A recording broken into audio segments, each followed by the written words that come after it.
Hello everybody, Floppy Hat Photos back here again for our Idiot's Guide to Marathon Training, and this is my final segment of my 10th marathon of 2014.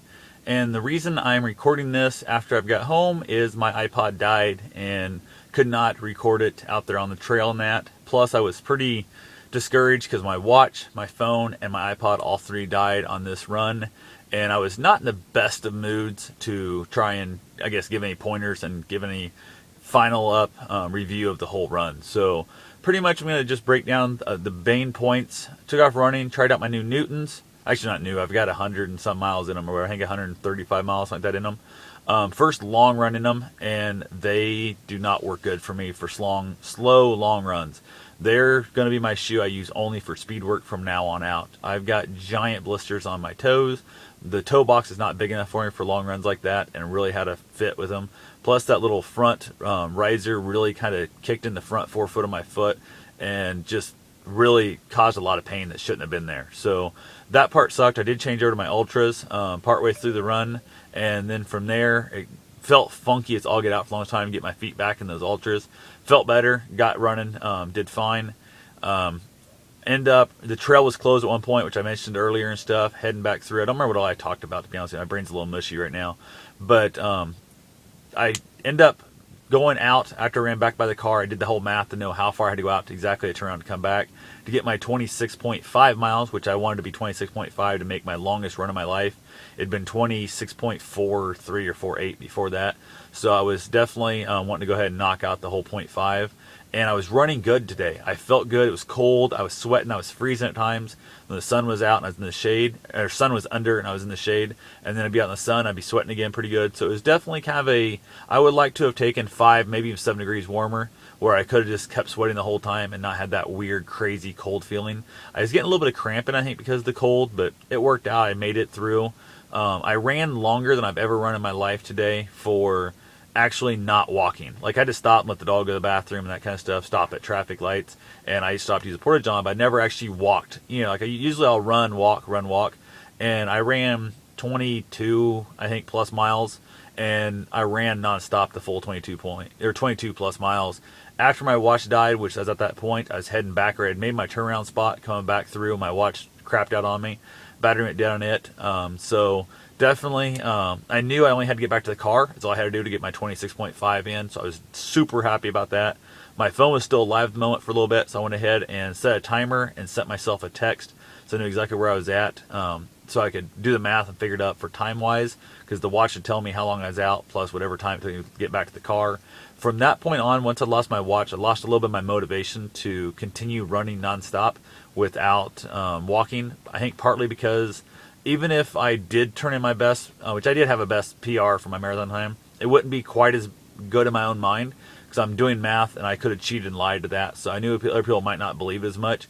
So I kind of lost some of that motivation to keep running and keep plowing away the whole time. So I did do some walking. Plus Bruce, my Great Dane, he was really starting to bonk on me pretty heavy. And he was starting to get that verge where he almost wanted to lay down and take a nap. And I found that if I get him to walk where he can get smelling a lot of stuff, kind of looking for squirrels, and really slow him down a little bit and walk, he'll forget about napping. So it's one of those things I kind of didn't want to stop for half an hour while he took a nap. So I kept kind of pushing on, and he did great. Would run a while, he'd start getting all acting like he wanted to take a nap kind of thing. He wanted to get off and lay down. I would then walk for a little bit, get his mind sniffing stuff, get him off the idea of running. Kept on knocking it out. All went good. So got back to the car.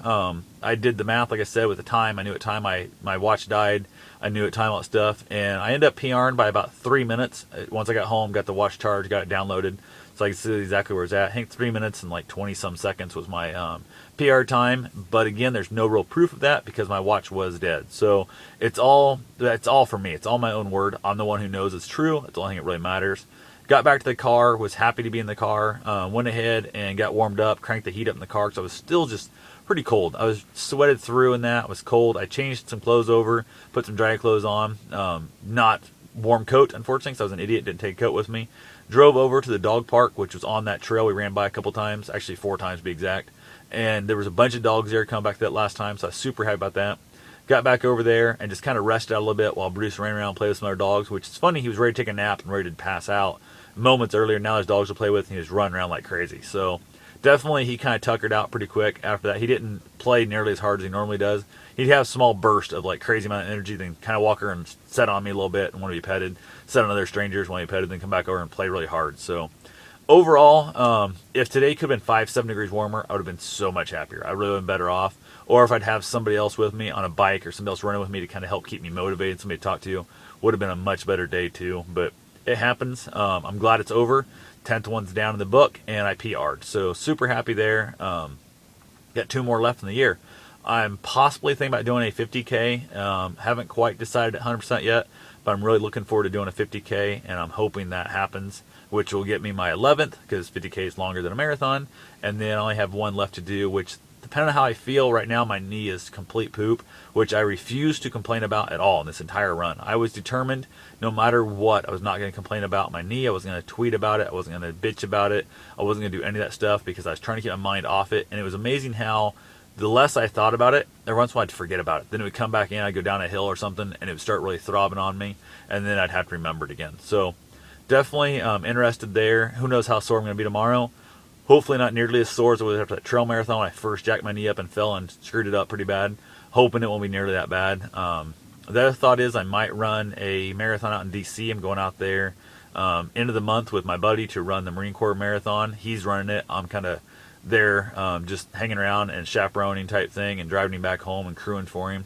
So I might, while we're there waiting around before the race, I might run a marathon. Depends on how I'm feeling. So we'll have to go from there and see what it looks like. Kind of fun to run around DC for 26.2 miles, but who knows? Not sure where the trails run. I'm not big on the traffic thing, so I'm not really wanting to stop at stoplights constantly on that long of a run. So anyway, that's all I've got for right now.